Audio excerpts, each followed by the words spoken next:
hoy nos vamos a meter de lleno en un relato, particularmente fuerte. Viene de La entrega del dolor y la promesa.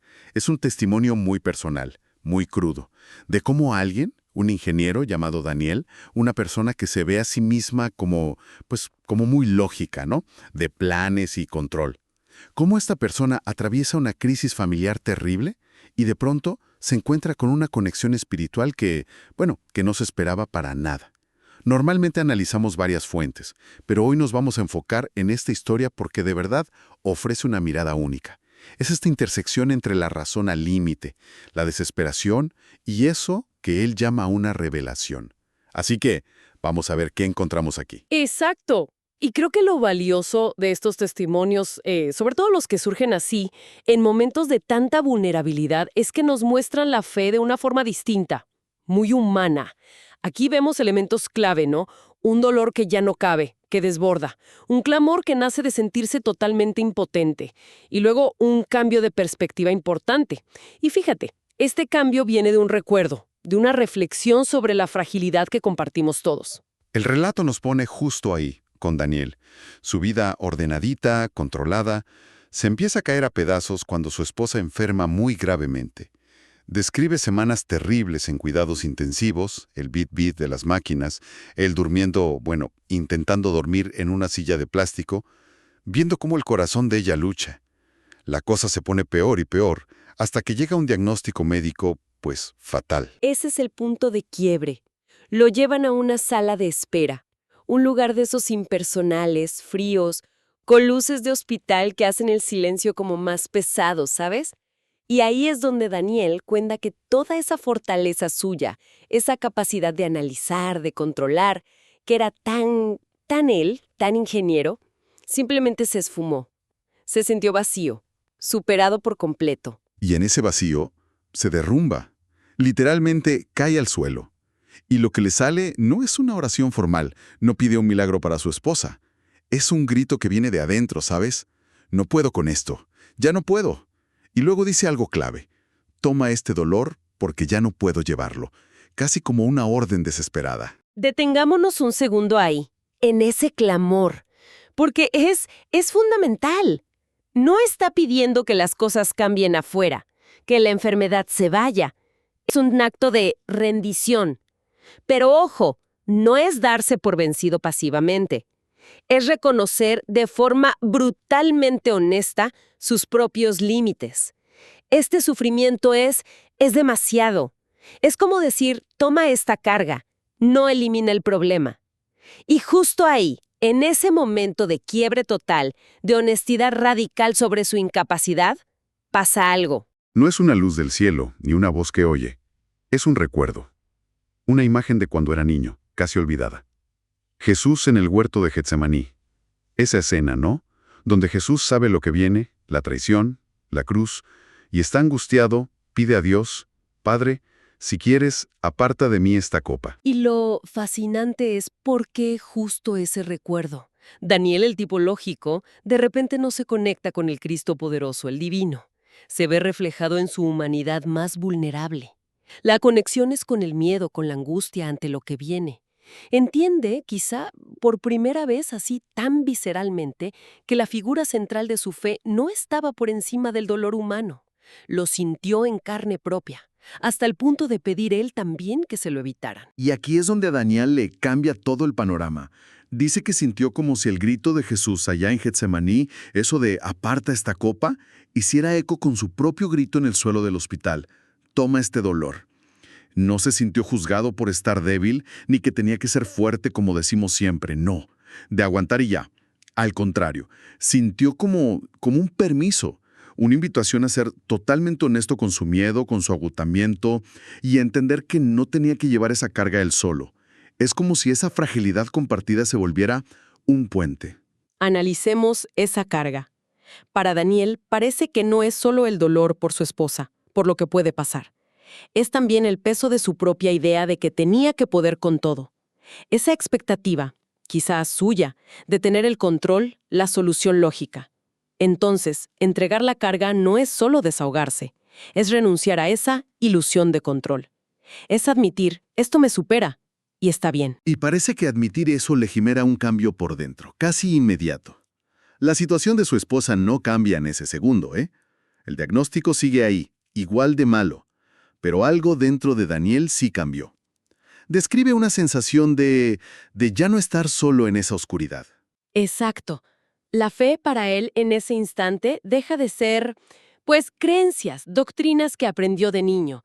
Se convierte en algo que siente. Una conexión profunda, una sensación de presencia incondicional que no depende de si las cosas salen bien o mal. Es una fe que acompaña durante el proceso, no que promete un final feliz sí o sí.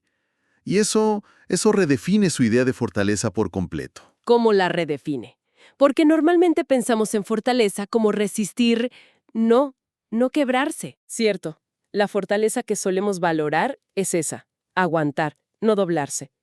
Pero en lo que cuenta Daniel, la fortaleza como que se invierte.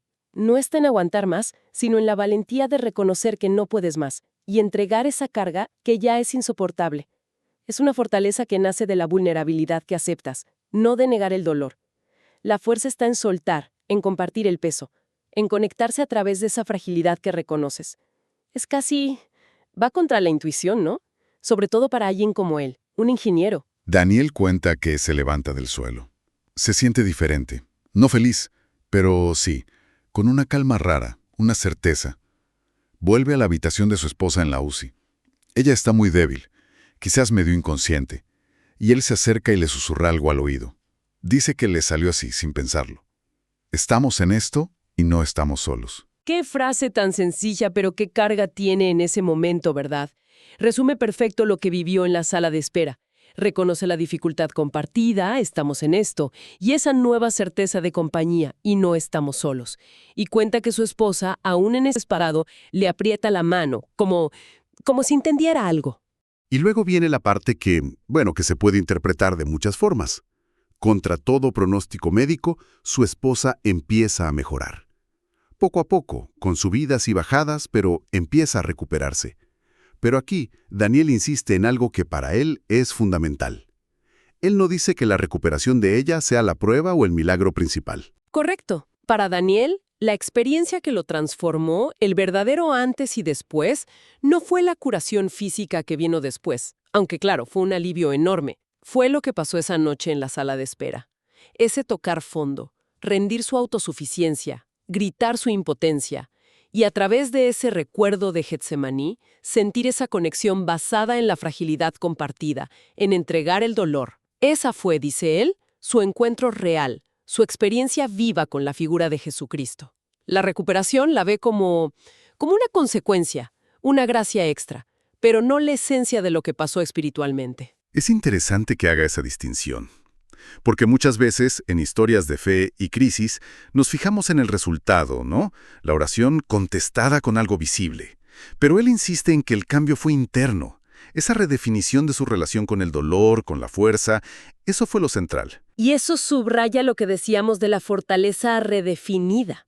No se trata de evitar el sufrimiento, sino de ser radicalmente honesto con tu propia vulnerabilidad y estar dispuesto a no llevar la carga solo, a entregarla. Esta nos hace preguntarnos cómo entendemos la resiliencia normalmente. ¿Es solo aguantar? ¿O también implica saber cuándo y cómo soltar?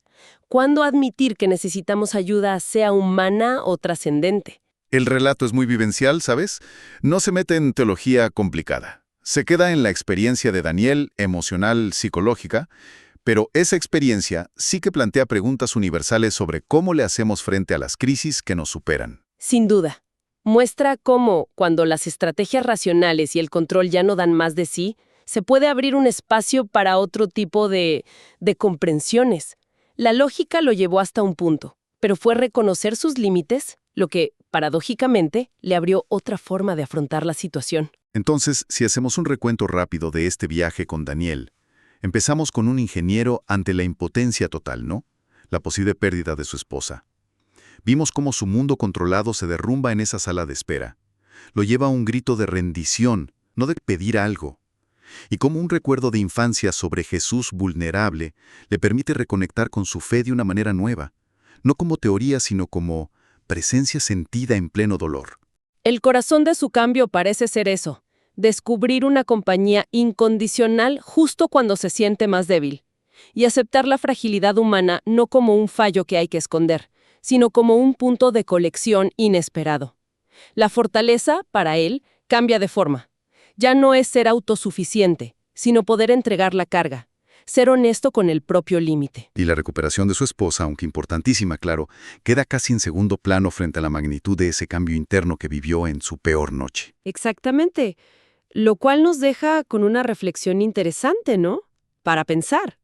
Este testimonio nos da una visión de la vulnerabilidad muy diferente a la que solemos tener. Normalmente la vemos como fracaso, algo a superar, a ocultar. Pero viendo una experiencia como la de Daniel, podría ser que la vulnerabilidad sea también una especie de puerta. Una puerta. ¿Hacia dónde? Quizás una apertura inesperada hacia una conexión más profunda, sea espiritual como en su caso, o simplemente una conexión humana más real, esa que surge justo cuando admitimos que no podemos solos, que nuestra autosuficiencia tiene un tope. ¿Qué pasaría si viéramos esos momentos de quiebre no solo como crisis, sino también como chances? Chances para soltar esa ilusión de control y encontrar otro tipo de fuerza, una basada en la interdependencia o en la fe. Y más en concreto, ¿qué significa de verdad entregar el dolor cuando las soluciones lógicas o médicas no están ahí, no son inmediatas? Es algo para reflexionar.